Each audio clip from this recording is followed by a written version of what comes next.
দক্ষিণ ত্রিপুরা জেলার জুলাইবাড়ি বিধানসভা কেন্দ্রের সার্বিক উন্নয়ন নিয়ে ক্ষোভ প্রকাশ করেছেন স্থানীয় বাসিন্দারা। তাদের অভিযোগ, বিধানসভা নির্বাচনের আগে মন্ত্রী শুক্লাচরণ নোয়াতিয়া যে উন্নয়নের প্রতিশ্রুতি দিয়েছিলেন তার অনেকটাই এখন বাস্তবায়িত এখনো হয়নি। উন্নয়নের প্রত্যাশায় তাকে সমর্থন করলেও এলাকার মানুষের সেই আশা পূরণ হয়নি বলেই দাবি স্থানীয়দের।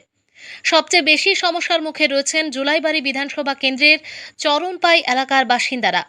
অভিযোগ, দীর্ঘ 7 বছর ধরে একটি সেতুর অভাবে চরম ভোগান্তির শিকার হতে হচ্ছে তাদের। বাজার, বিদ্যালয়, হাসপাতাল সহ নিত্য প্রয়োজনীয় কাজে যাতায়াত করতে প্রতিনিয়ত সমস্যার সম্মুখীন হচ্ছেন এলাকার মানুষ। স্থানীয়দের দাবি, সেতু নির্মাণের জন্য মন্ত্রী থেকে শুরু করে স্থানীয় জনপ্রতিনিধিদের একাধিকবার জানানো হলেও এখনও পর্যন্ত কোনো কার্যকর উদ্যোগ নেওয়া হয়নি। ফলে বাধ্য হয়ে সংবাদ মাধ্যমের মাধ্যমে রাজ্য সরকারের দৃষ্টি আকর্ষণ করে দ্রুত সেতু নির্মাণের দাবি জানিয়েছেন তারা। বাসিন্দাদের বক্তব্য, প্রস্তাবিত সেতুর একপাশে রয়েছে মুহুরীপুর আরএফ পঞ্চায়েত এলাকা এবং অপর পাশে কলসির মুখ এডিসি ভিলেজ। পঞ্চায়েত ও এডিসি এলাকার সীমান্তবর্তী হওয়ায় প্রশাসনিক সমন্বয়ের অভাবে সেতু নির্মাণের কাজ দীর্ঘদিন ধরে আটকে রয়েছে বলে দাবি তাদের। এখন স্থানীয়দের একটাই প্রত্যাশা, নিজ বিধানসভা কেন্দ্রের মানুষের দীর্ঘদিনের এই দুর্ভোগ দূর করতে মন্ত্রী শুক্লাচরণ নোয়াতিয়া দ্রুত প্রয়োজনীয় পদক্ষেপ গ্রহণ করবেন এবং চরণপাই এলাকায় সেতু নির্মাণের কাজ বাস্তবায়িত হবে। জুলাইবাড়ি প্রতিনিধির রিপোর্ট, প্রতিদিন ত্রিপুরা। নমস্কার। দেখুন, এই ব্রিজ আজ থেকে প্রায় 8 বছর আগে ভালো ছিল। এরপরে হঠাৎ প্রাকৃতিক দুর্যোগের কারণে এটা সম্পূর্ণরূপে বিধ্বস্ত হয়ে যায়। আমরা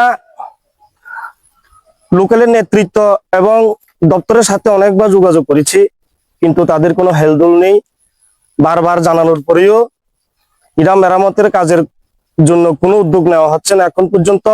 এই পথ দিয়ে অনেক স্টুডেন্ট, সাধারণ শ্রমজীবী মানুষ, খেটে খাওয়া মানুষ এই পথ দিয়ে হাঁটাহুটা করে।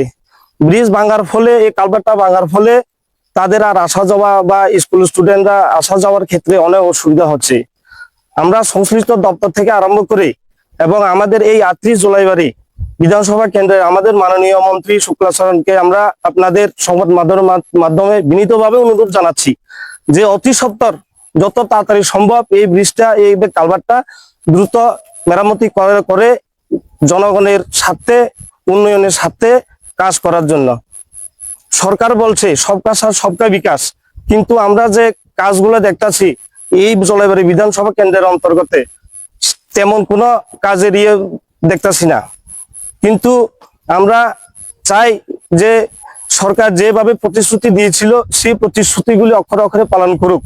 সারা রাজ্যের মধ্যে, বিশেষ করে জেনারেল এরিয়ার মধ্যে যেভাবে উন্নয়নের অগ্রগতি দেখা যাচ্ছে, তদরূপ এই এডিসি এরিয়ার মধ্যে কিন্তু আমরা সেই উন্নয়ন দেখতে পাচ্ছি না। তাই আমরা সরকার এবং আমাদের মাননীয় শুক্লাচরণ বাবুর কাছে আমরা বিনীতভাবে অনুরোধ রাখছি যেন সংশ্লিষ্ট দপ্তরের সাথে যোগাযোগ করে এই ভাঙা কালভার্টটা পুনরায় নির্মাণের উদ্যোগ নেওয়া হয়। নমস্কার।